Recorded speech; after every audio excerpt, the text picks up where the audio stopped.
नमस्कार, मैं हूं आपके साथ नम्रता। गलवान घाटी में तनाव है और दोनों देश यानी कि चीन और भारत युद्धाभ्यास के साथ साथ अपनी सेनाओं को काफी तैयार और फिट रख रहे हैं। ऐसे में आज हम आपको बताने वाले हैं कि आखिर भारतीय वायुसेना की वो 5 खासियतें क्या हैं जिससे दुश्मन पर भारतीय वायुसेना बढ़त बनाती है। राफेल की अधिकतम स्पीड 2130 किलोमीटर प्रति घंटा है। इसकी मारक क्षमता 3700 किलोमीटर तक है। राफेल 24,500 किलो हथियार उठाकर ले जाने में सक्षम है। राफेल विमान 2 इंजनों वाला लड़ाकू विमान है। लड़ाकू विमान परमाणु बम ले जाने में सक्षम है। राफेल हवा से जमीन पर मार वाली स्कैल्प मिसाइल से लैस है। जी हां, राफेल का नाम तो आपने सुना ही होगा क्योंकि तनाव के बीच राफेल फ्रांस की धरती से भारत की धरती को चूमने में कामयाब हुआ और 1 हफ्ते के अंदर ही भारतीय वायुसेना में शामिल कर लिया गया।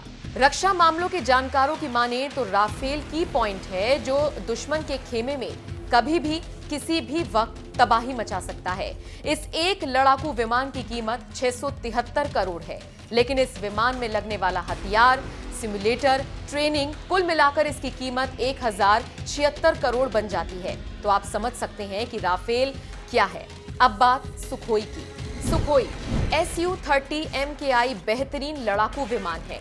इसमें हवा से हवा और जमीन पर हमला करने की क्षमता है। इसे HAL द्वारा भारत में बनाया गया है। वायुसेना में 290 सुखोई विमान है। इसकी रफ्तार 2120 किलोमीटर प्रति घंटा है। इसकी भार क्षमता 38,800 किलो है। सुखोई भारतीय वायुसेना के अग्रमी पंक्ति का विमान है जिसकी एक यूनिट की कीमत $23.51 मिलियन है। इसका निर्माण 2004 से हो रहा है। मिराज 2000 वायुसेना का सबसे घातक लड़ाकू विमान। इसे पहली बार 1985 में कमीशन मिला। IAF ने इसको वज्र नाम दिया है। बालाकोट का दूल्हा मिराज 2000 वायुसेना की जान है। इसी ने बालाकोट में 300 से ज्यादा आतंकियों को मौत के घाट उतारा था। इसकी लागत $23 मिलियन की है। MiG-27 हवा से जमीन पर हमला करने की क्षमता मिकोयान गुरेविच डिजाइन ब्यूरो ने डिजाइन किया था। MiG-27 को भारत में बहादुर के नाम से जाना जाता है। आखिरी MiG-27 स्क्वाड्रन को 2017 में रिटायर किया गया था।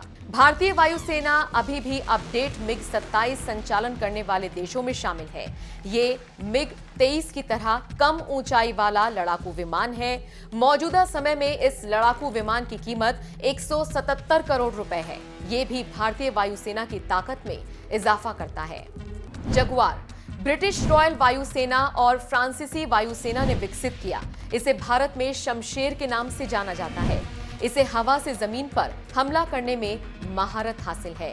भारतीय जगुआर RAF के जगुआर से काफी अलग है और एक लाइसेंस समझौते के तहत HAL द्वारा बनाया गया है। ये लड़ाकू विमान भारतीय वायुसेना को ताकत देता है। इस विमान की अनुमानित कीमत 300 करोड़ रुपए है। तो आप समझ सकते हैं कि भारतीय वायुसेना को कौन ताकत प्रदान करता है और इसकी खासियत क्या है।